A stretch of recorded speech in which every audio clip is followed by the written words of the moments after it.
Okey, first kali dah masuk dekat apps Niaga One. Okey, masukkan username dan password. Okey, bila ada order, just track je sebab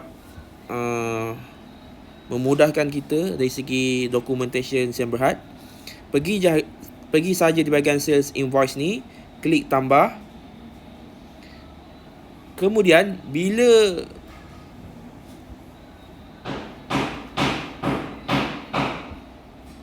klik sales invoice, kemudian klik tambah. Kemudian klik add open item. Kalau kita punya ada orang nak order banner, ada orang nak order stiker yang kita nak tentukan sendiri harganya. Kalau macam produk frame boleh klik add product. Ni ada produk-produk frame. Cuma kalau kita nak produk-produk macam banner, stiker yang harga dia ikut berapa unit ataupun berapa banyak size, so klik saja add open item. Kemudian klik di bahagian tepi ni, tulis order stiker 500 pieces. Contoh lebih kurang macam ni. Saiz katakanlah 4 cm. Contoh macam ni. Dan harganya, katakan kita dah bagi harga 500 siap-siap. Dan unit 1 dan klik save. Okey, dah dapat description macam ni. Dan seterusnya, pergi di bahagian customer, klik add customer. Dan klik tambah. Masukkan nama customer. Nombor telefon dia berapa?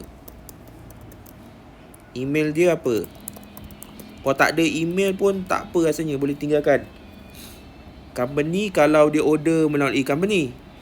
Alamat, kalau kita nak post, kita kena letak alamat. Kalau dia jenis nak order by hand, tak perlukan alamat.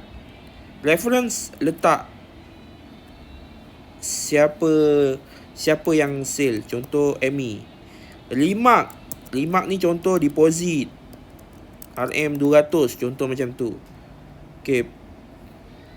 Price type ni biarkan. Kemudian klik save. Okay, jadi kita dah ada senarai customer ni. So klik saja tepi ni. So dia akan automatic masuk. Dan payment ini, harga stiker ni 500.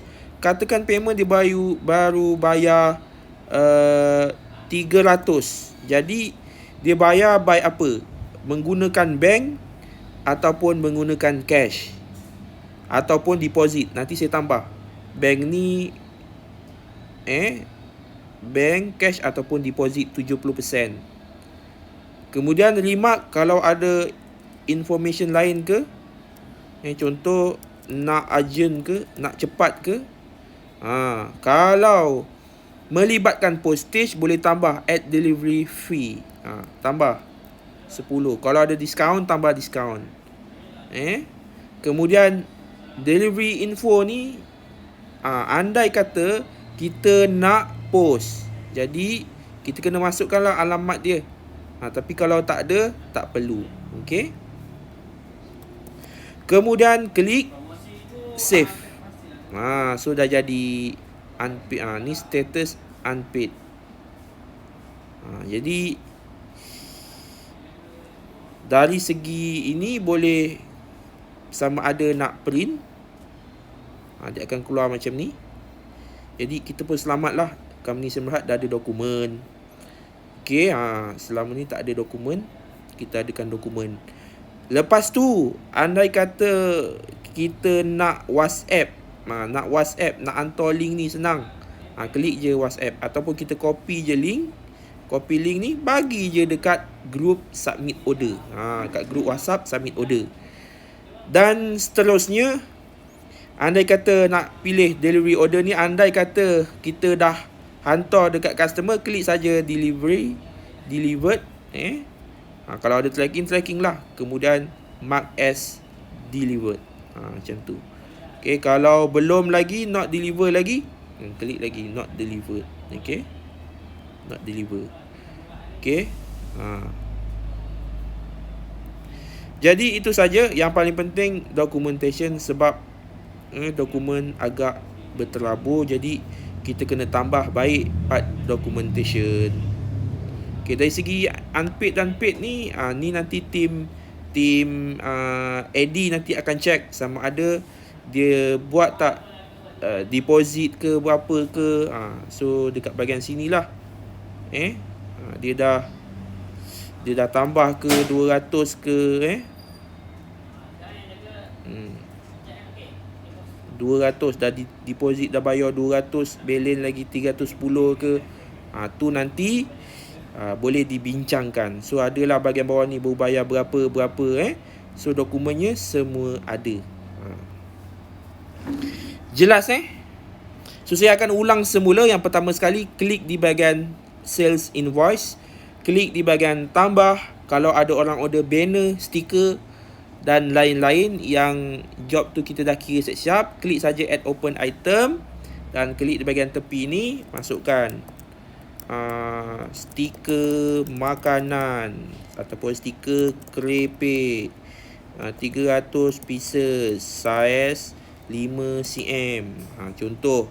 Kemudian harga dia contoh 5 cm kali 3 cm, contoh macam tu Dan harga dia letaklah, katakan kita dah siap-siap kira, harga dia 1,500. So klik save.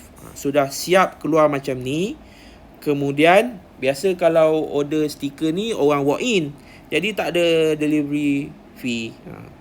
Katakanlah kita belum ada maklumat customer, klik saja add customer dan klik tambah, masukkan nama dia Azmi, nombor telefon dia 013 dan address tak perlu, reference siapa yang buat sale, remark customer tak perlu dulu. Kemudian klik saja save. Dah siap, dan klik saja di bahagian tepi ni, klik, dah masuk. Kemudian dia dah buat payment berapa. Katakan dia dah buat payment 500 dahulu sebagai deposit, ataupun 1,000 dulu sebagai deposit. Dan sama ada kalau cash, kalau bank. Pastikan kalau bank ada maklumat pembayaran tu dah share dekat grup WhatsApp. Kalau cash, pastikan duit tu dah diserahkan kepada AD ke ataupun Kai. Dan remark di sinilah siapa yang buat sale. Remark kat sini contoh nak urgent ke ataupun apa-apalah pesanan ke. Katakan dia nak print hitam saja ke, contoh macam tu, ataupun dia nak cepat ke, lebih kurang macam tu. Kemudian klik kalau nak cepat ni, letaklah due date, senang. Due date bila nak kena siap, katakan 14 hari bulan nak kena siap. So klik saja save. Dah settle. So dah deposit 1,000, balance 500, macam tu. So dah keluar dah deposit 1,000. Andai kata dah siap, klik di bahagian delivery order.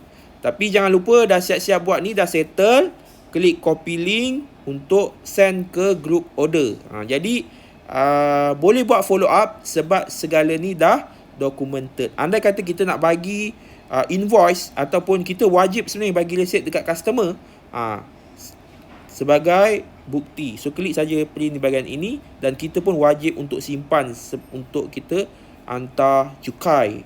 So ni bagi dekat customer, settle. Dan selepas itu selesailah kerja kita. Nak check, klik je sales invoice, ada senarainya, balance berapa, bayar secara macam mana, bayar penuh ke, partial ke. Okay, itu saja untuk ini. Harap membantu dari segi documentation kewangan, dan sistem ni disuggestkan oleh Kai, dan harap kita dapat bekerjasama dengan baik.